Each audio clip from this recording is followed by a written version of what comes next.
Hi, I'm Michelangelo Badio, and this is another installment of No Boundaries. Hello, I'm Joey. This is Robert.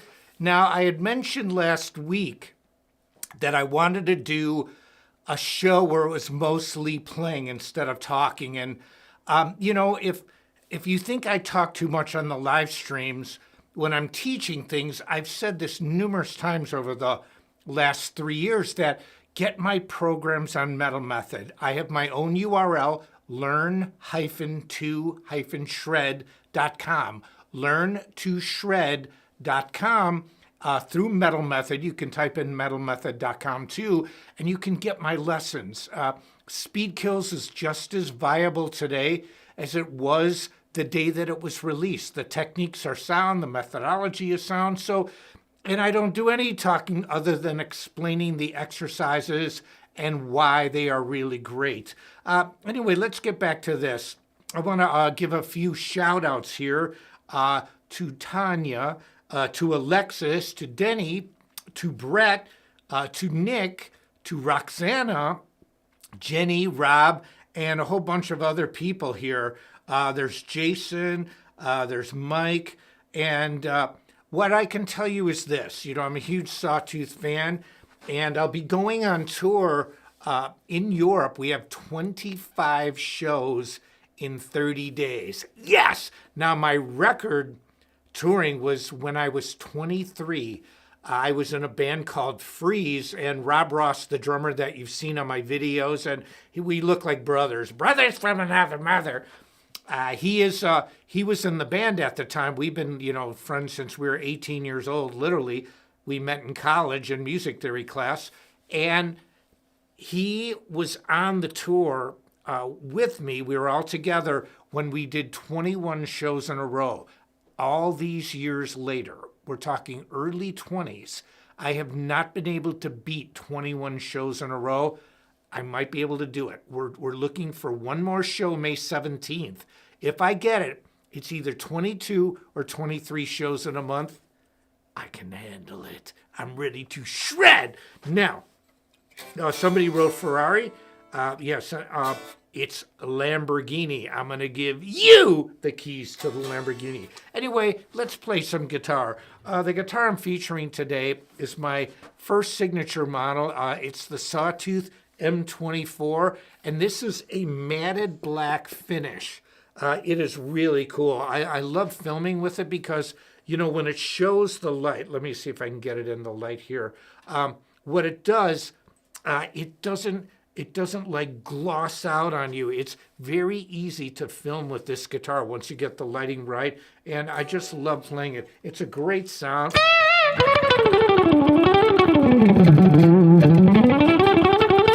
Cleaner.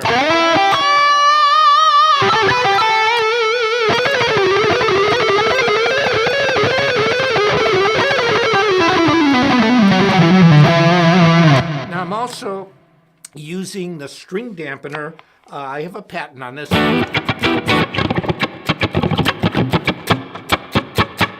It's really great. It blocks the strings. And so when you're playing,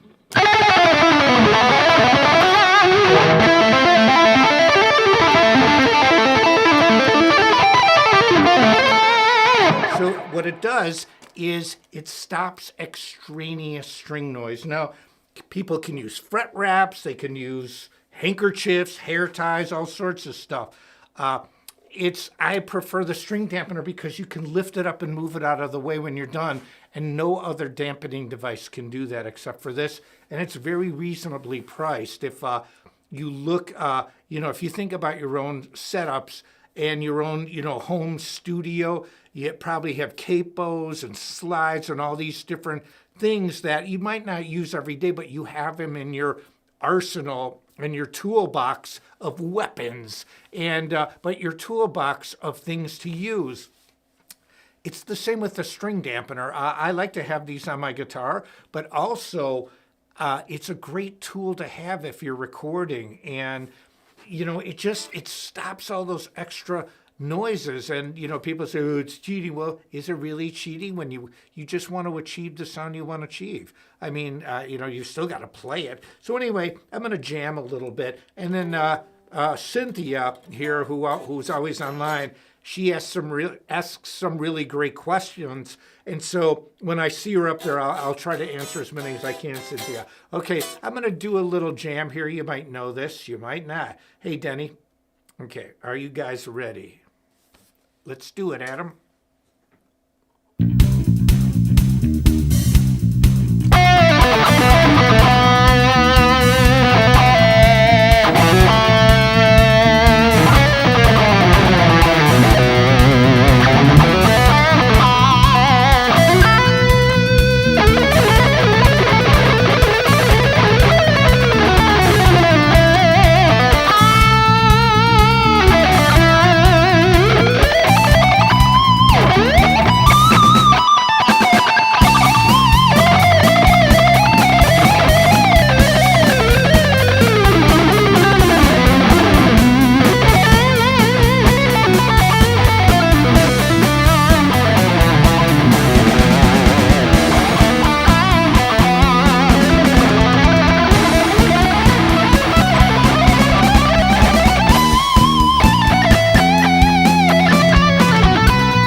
right. Having some fun. Haven't played that one for a long time.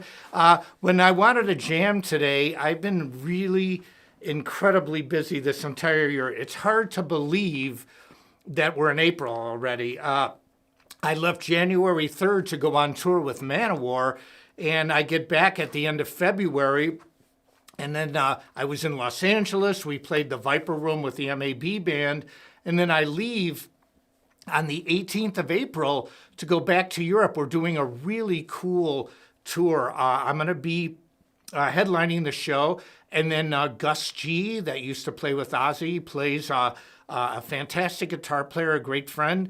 He's going to be playing. And then Andrea Martingelli, if you know him from the band Artemis, he plays with Dave Ellefson, a lot of different artists. And he's also the head of the heavy metal department at MMI in Europe. And this is, I can't say for 100% certainty, but I'm about 99% sure they are the biggest music school of its kind on planet Earth. They've just got so many different cities where they are located, but it's MMI, and Andrea is the head of the heavy metal division. And then we have Rowan, I think I said Atkinson one time, but it's Rowan Robertson, who played with Dio very, very early in his career. And I got to say, I've never met Rowan before. And I know Vivian Campbell and I know Craig Goldie personally. I've never met Rowan. I didn't even know he played with Dio, but he did. And he's, I've listened to some of his music. He's fantastic. So it's going to be the Forple of guitars. 2 + 2 is metal 4. 1, 2, triple Forple. And so there's going to be 4 guitars on stage. We each do individual sets, and it's with a band. They're not going to be, just backing tracks. And then we all get together for a jam, and then we're going to actually be part of judging a guitar contest throughout Europe. So there's going to be a winner of this guitar contest. And the cities and countries that I'm playing are phenomenal. I mean, I can't say everything, but I posted the tour schedule on my Facebook page, Instagram page, and I posted the updated one. I'm also, May 1st, going to be doing another Guinness Book of World Records event. This is my 3rd time. 2 + 2, metal 4 minus metal 1, metal 3. It's my 3rd time in the Guinness Book of World Records. If we break the record, we're doing one song, Hey Joe, by Jimi Hendrix, with more guitarists than has ever played it. I think the record, which I broke with Steve Vai in like 2014 or 2015, has since been broken, and we are trying to break it again. We have to get almost 9,000 guitar players to play along with us. And we will. Steve is going to be at the show. I really like Steve Vai. We have known each other for many, many years. And there were times in the 80s, especially the competitive days in LA, we didn't really talk too much. It's not like we weren't friendly or anything. It's just our paths didn't cross. But our paths have crossed more as we've gotten older, and he's on the road a lot, I'm on the road a lot, and sooner or later things intertwine. So we are going to be playing together on May 1st in, I can't say the name. For me, it sounds like Wrocław, Poland, but it's like Wroclaw. And everybody that's from Poland that pronounces it, I'm like, okay, I get it, but I call it Wrocław. It sounds metal. So anyway, there's a lot going on. When I finish that tour, then Manowar starts again, Istanbul. Then we've got a bunch of shows in South America. I'm just really grateful that I have, all this going on. And then there's other internet things. I'm working with Rob Scallon again. The list goes on. And also, I'll be doing stuff with Sawtooth Guitars and the MAB band. So there's just a lot of stuff. Well, anyway, let's play again. This is a song by my close friend Tobias Hurwitz, who did the steampunk metronome. If you're looking for a really, really cool metronome that can do pretty much anything you need it to do with tempos, get the steampunk metronome. It's really fantastic. Are we ready? Let's do it.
feel good. I've talked about the tour in Europe. It's going to be really great. I'm posting the dates. We're playing in Italy, Germany, Austria. The list goes on and on. The Czech Republic, all over the place. So it's really going to be fun, and I get to shred. It's my music, and I'm going to do a couple of the covers. I'm going to do Tribute to Dime and my Tribute to Van Halen, along with, No Boundaries and some of the classics. My brand new double guitar solo. So I have my new double guitar with me, playing every show with it. And it's going to be just really, really fun. Let's play again. I'm in a good mood to play. Now, also, the MAB band just released a new version of 8 Pillars of Steel. And if you don't know that song from me, and I'm a tuning fanatic, I haven't even had to tune up. This is the most inexpensive guitar of the Sawtooth line for me from the MAB series. It truly is one of my go-to guitars. I'm in my studio now. I have a video sound stage, and I've been fortunate. I've had a recording studio forever in my house, and it's very high tech. The updated Mac computers and the latest and the greatest software. But nothing can just replace getting up on stage and playing. I think that separates a lot of players because, as you know, with software today, there's a lot of tricks, and being that it's non-linear editing, meaning it's not tape, it's not a linear format. You can do a lot of things, post-production, so I came up in the school, the old Nitro days. Sorry, dude, you had to play the whole solo, bro. That was just the way it was, and everybody had to do it. It's a lot. Really, the biggest difference is that in the Nitro days and before, you rehearsed the band before you went in the studio. Now you kind of compose in the studio because the DAW systems, digital, audio workstation, the recording software allows you the freedom to write something and then to change it. And it's like the 21st century version of notation. When you think about it, when composers like Bach and Mozart and, whoever, name a composer, Shostakovich, Schoenberg, just who else, Stravinsky, Cerny, it just goes on and on. What they did is they could write the music on manuscript paper, and before the final version, they could do edits, they could do, it was like an old school typewriter, but the point is they could put their ideas and their music on the page and then change as they went along. They would listen. And so we just have the luxury now of doing it via a computer. And, it's a much different way of thinking it. Let's see. I don't even use fancy stuff, just Amplitude and Easy Drummer. Somebody wrote that. That's all you need. You don't need the fanciest, in fact, the beauty of today's world is that you can make a recording in your home studio, in an apartment, and it can sound record quality if you're good enough to mix. And now they even have software to help you mix. So, when this isn't about the most expensive, just as let's face it, a clamshell phone from 1998 ain't gonna work in today's world. So sooner or later, you have to update your computers. It's just the nature. Windows 7 was a long time ago, and an Apple computer from 2002 is not gonna exactly work so great for 2021, although I have to say, the reason I mention that year is I do have an Apple computer from 2002, and it still works. But it only works with software from that era. Yeah, you can go online, but the operating system is slow, much slower, and but it does still work. But I really love the technology of today. The one thing that you cannot do today, still, if you're going to play a live performance, unless you're completely cheating, which, a real artist, why do it? Why you can't be a real artist if you're going to cheat on this. Sooner or later, you're going to get found out. I use tracks to do workshops and solo concerts forever. Never have people said when they watch me play, dude, I heard like that fast passage on recorded. One of the reasons is those fast passages What I do is I write a little different instrumentally. Those are solo sections. And like, you know, if I'm going to go...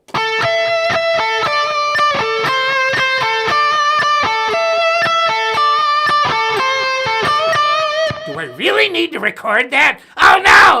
It's too fast! I can't feel it. Oh wait, I want to put this on tape!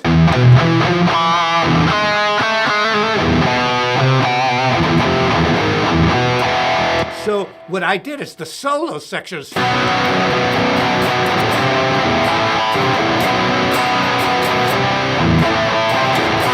that's when you hear. Then I'm ripping. And I don't really even play the same thing twice. You know, I have ideas, but I use those solo sections as that's freedom of expression for me, especially if I was doing a solo show. Now, the MAB band's totally different. We are a prog rock jam band, and I've always wanted to do something like this. But one of the reasons it works is we have a really good vocalist. I mean, Joe is a great drummer. He's the owner, one of the two main owners, him and Kevin, of Sawtooth and Chromacast and Go DPS Music. But Joe is a great drummer. He plays super loud, really lays it down. And then Nils, the bass player, has a great voice. So we can do vocal things, and my voice is all right. You know, I'm a pretty good singer. And you know, I never wanted to be a lead singer. Well, I did when I was a kid, but I used to ask people, dude, how's my voice, bro? Dude, you're like awesome on guitar, dude. No, dude, like, how's my voice, bro? No, bro, you're like awesome on guitar. How's my voice? Shut up and play guitar, dude. So I learned a long time ago that at best, I'm a background singer, and I actually prefer to be the last vocal option. But I can sing. It's the reason I can write music. I can sing. I like it. You know, I never professed. No one ever heard me say I'm this awesome singer. I play guitar much better than I sing, and I enjoy something that I can think just anything in my head and do. But I can do really good background harmonies with Nils, so it works as a three-piece. And then we have these long jams that are just free-form jams, kind of 70s jamming. I really love it, and it's a freedom of expression that I don't get anywhere else. But that's why when I did solo guitar tracks, and I'm playing by myself with these tracks, I left these spaces open in solo so I could riff out and just do it like what I'm doing on the jams here. Okay, so anyway. Now let's, yeah, somebody wrote stick to guitar. You ain't lying, bro. Okay, anyway, let's play again. This is a track that Adam came up with, and if you've been watching the live streams, Adam and I go back a long, long way. He's a great guitar player. We're going to try and have him on the show next week. He might be busy, so we will see. Doing his jurisprudence or something? Yeah. So, yeah, somebody wrote, hide behind the other vocalist. Now you can't do that because sooner or later you're going to get busted. I can sing harmonies in tune. That's what I need to do. You know, a lead singing voice is beyond singing in tune. I mean, there are a lot of people that can sing in tune. You know, it isn't fair for you to turn to me. I mean, I can sing like the Cowardly Lion from The Wizard of Oz all day. You know, yes, I love singing. Well, yeah, great. But that's not a lead singing voice. It's just a voice where I can hit notes and pitch. You know, is Mick Jagger the greatest singer in the world? No, but I love his voice. He's got a lead singer voice. Richie Sambora was a really good singer, you know, when he was with Bon Jovi, but Bon Jovi's Bon Jovi. He is the voice, and Steven Tyler's the voice. There's something, Peter Townsend was a really good singer, you know, but Roger Daltrey in The Who was the voice. Peter Townsend sang occasional leads, but, you know, even when I was a little kid, these vocal passages would come up, and I'm like, I don't know, man, that vocal doesn't sound quite as good. I didn't know it was Peter Townsend singing until much later because we didn't have the videos, but lead singers have a certain sound to their voice. You're just kind of born with it. I mean, yeah, you can learn it, but a voice is different than an instrument. It's like people hear immediately what a voice is. So anyway, and somebody wrote it's personality and showmanship. John White wrote that, and I would agree with that. You know, it is personality and showmanship, charisma, but also at the end of the day, When you heard, if you're a Beatles fan like I am, a Beatle fanatic, and you heard John Lennon sing in the early days that song, "Hey, you've got to hide your love away." It's just one voice. It's so exposed, and every note is perfect. Or you hear like Norwegian Wood, that another Lennon song. His voice was just so spot on perfect. He had the feel, but his pitch was like dead on. I mean, you could basically play a piano to the notes that he sang, and it was right in. And McCartney was the same way. I felt McCartney's voice was more dominant in the later era. That's subject to debate. But, then you hear McCartney sing, "Oh, darling, please believe me." I mean, those vocals were just, or "Let It Be," or "Yesterday," it's feel and it's pitch and it's just the timbre. And even way he pronounced his words, you could hear that Liverpool accent. It was just amazing. All right, anyway, let's rock this. Do I think Dime used speed kills? Somebody asked this. No. What Dime used was my original Starlicks video. That was his lesson Bible. And that's what he told me, that he studied it, not speed kills, because I met Dime about a year before Speed Kills came out. When Speed Kills came out, it was right after Cowboys from Hell came out. It was right around that same era, Speed Kills came out in 91, Cowboys, I think 90. Maybe, it was 1990 or maybe late 89, somewhere around there.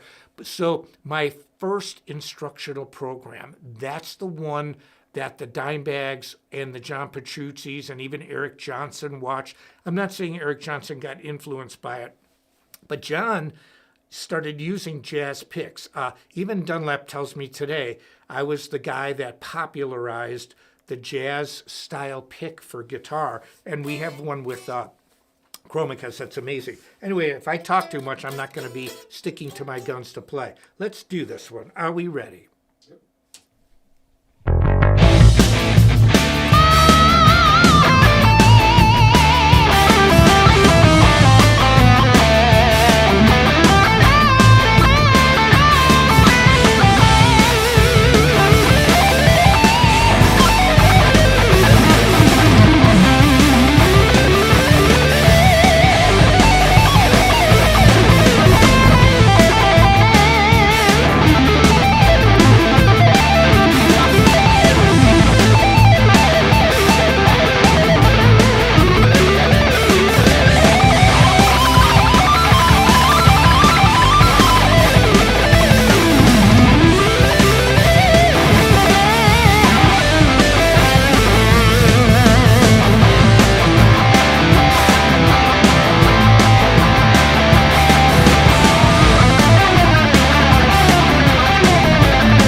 Anyway, that was fun. I forgot that it ended so abruptly, but we live and learn. Now, okay, let's see. I saw, do you think there will be another Hendrix, EVH, or Yngwie? So many to name, but can there be true groundbreakers? You know, I'm not so sure. I don't know. I mean, you know, I was even when, you know, that's a good question.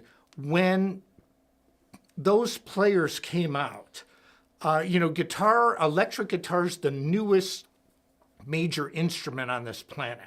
Now, granted, there are other things, you know, people can say, I can play a saw, an electric saw. Well, there's a lot of things that have been invented.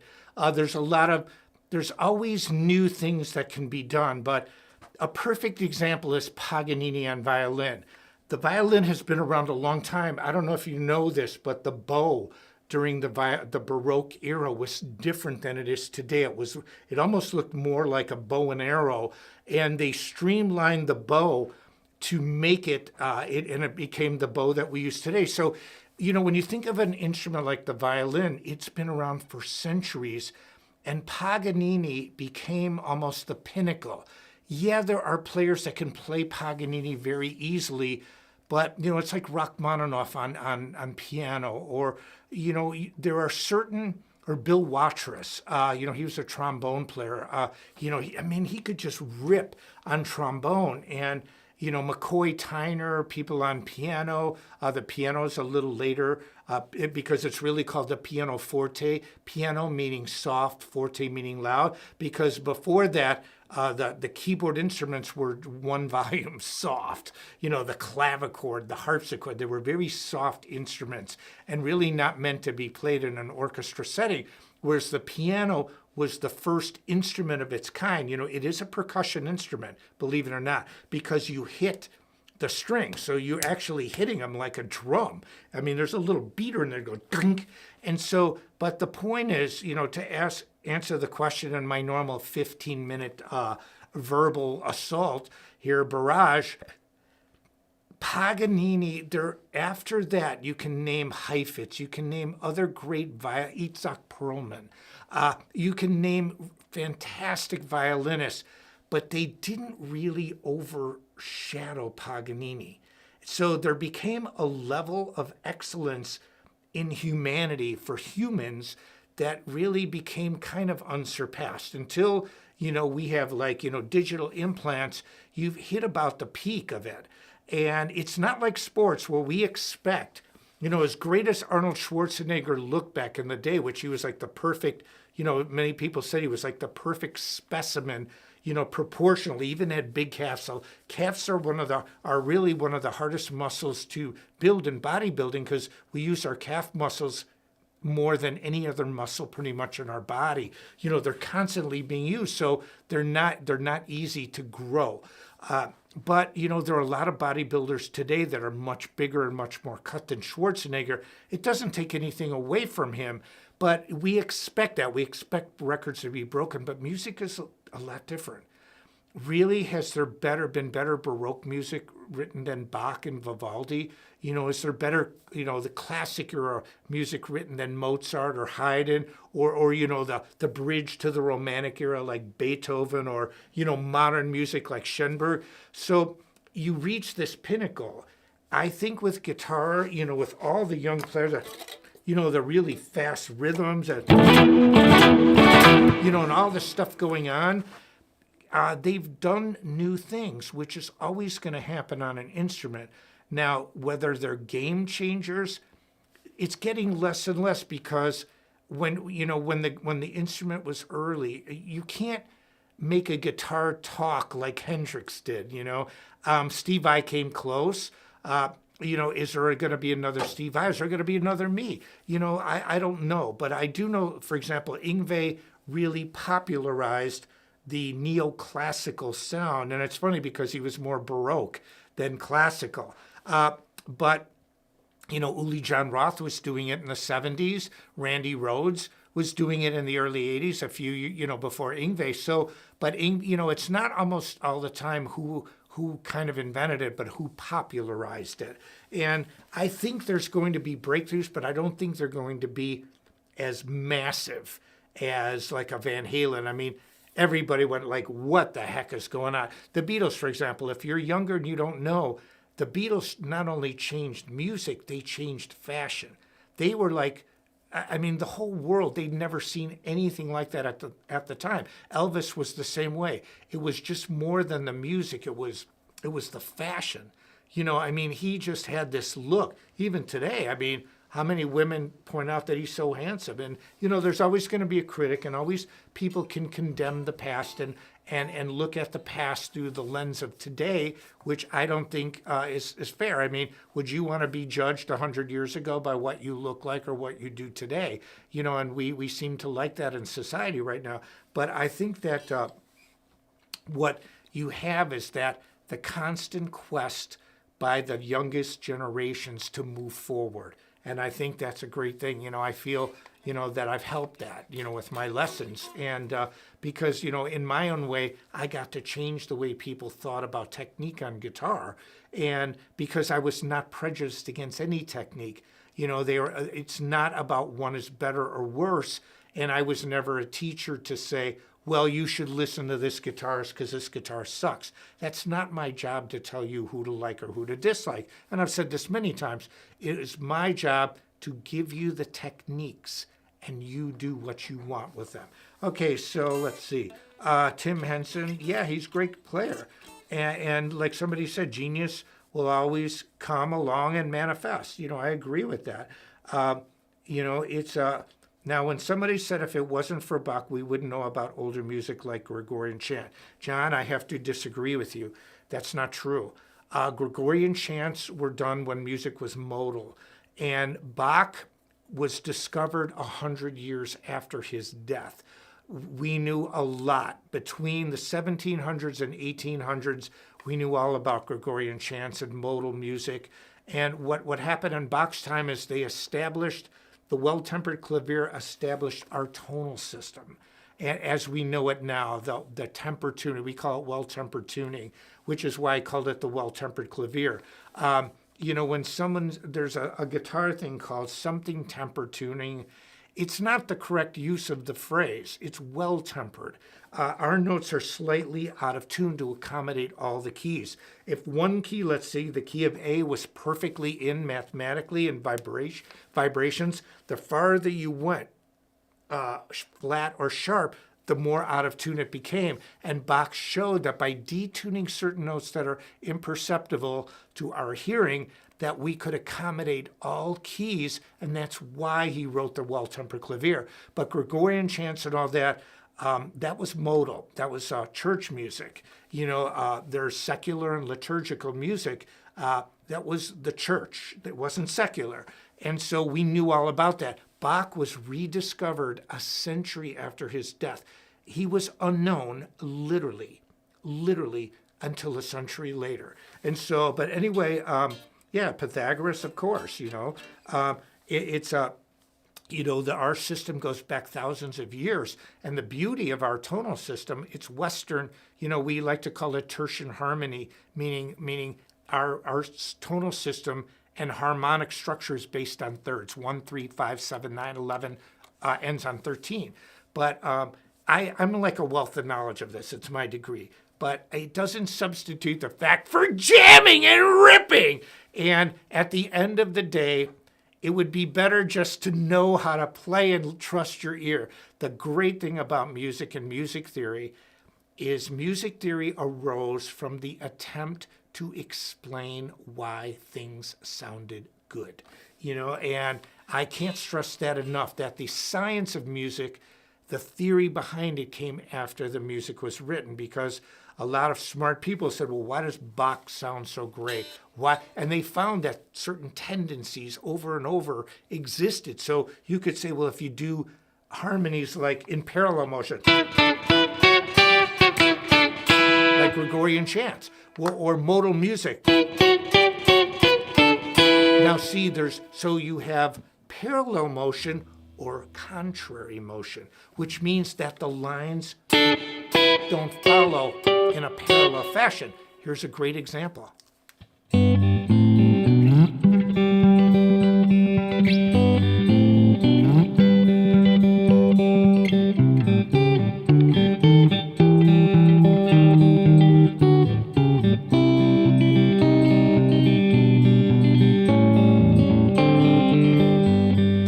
Watch this.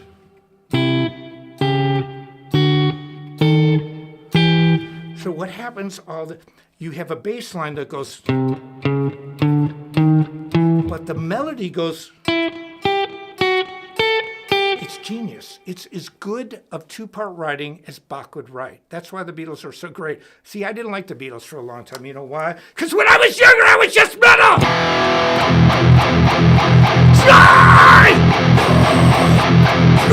Tritone! Doom!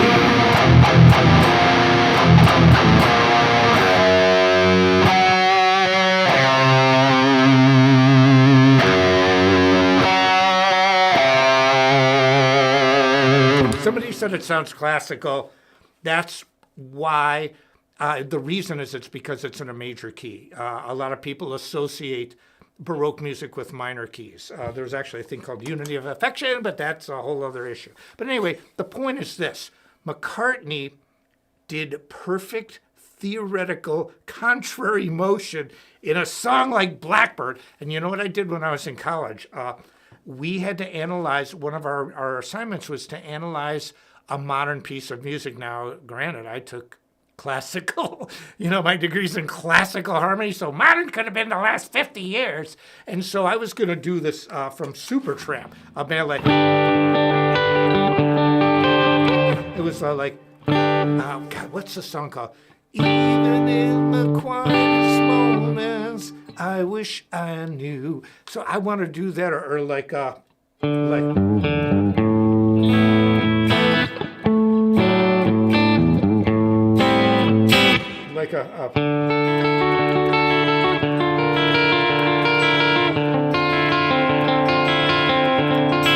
I was even thinking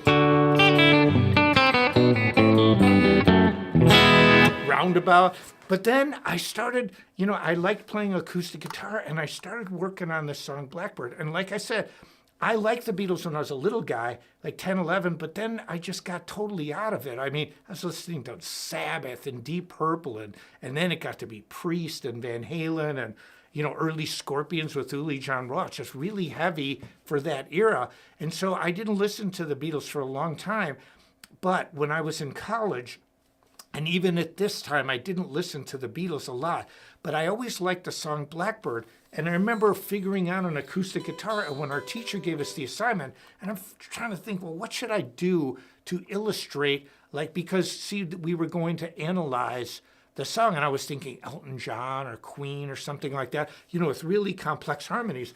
When I played Blackbird, I went, oh my God, this is perfect two-part writing in the style of Bach two-part inventions. I said, this is incredible. And when I played it for the class, even the teacher was like, wow, I can't believe that's a Beatles song.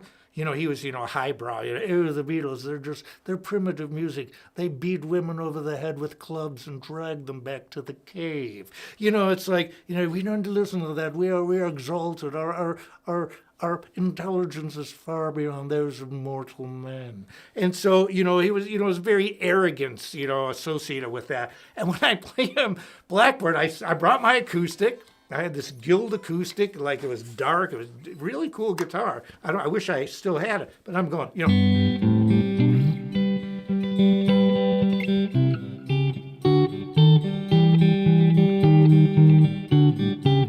And what he did is he asked me to play it again. He said, can you play that slow? And I went. And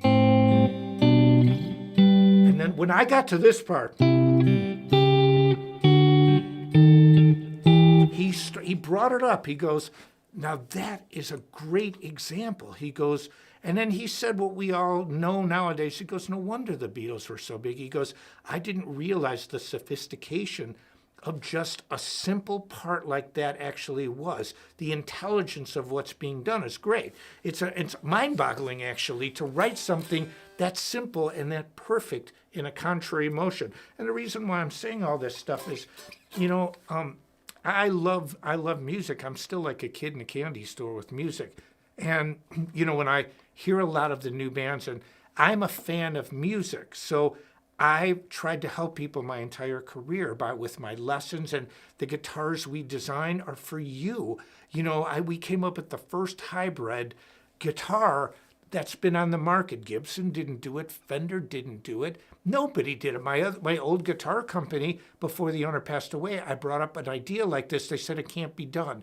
Everybody said, oh, you can't put pickups. We put a single coil next to a humbucker. We get over 20 sounds, different unique sounds out of these guitars. The hybrid series, we can't even keep them in stock.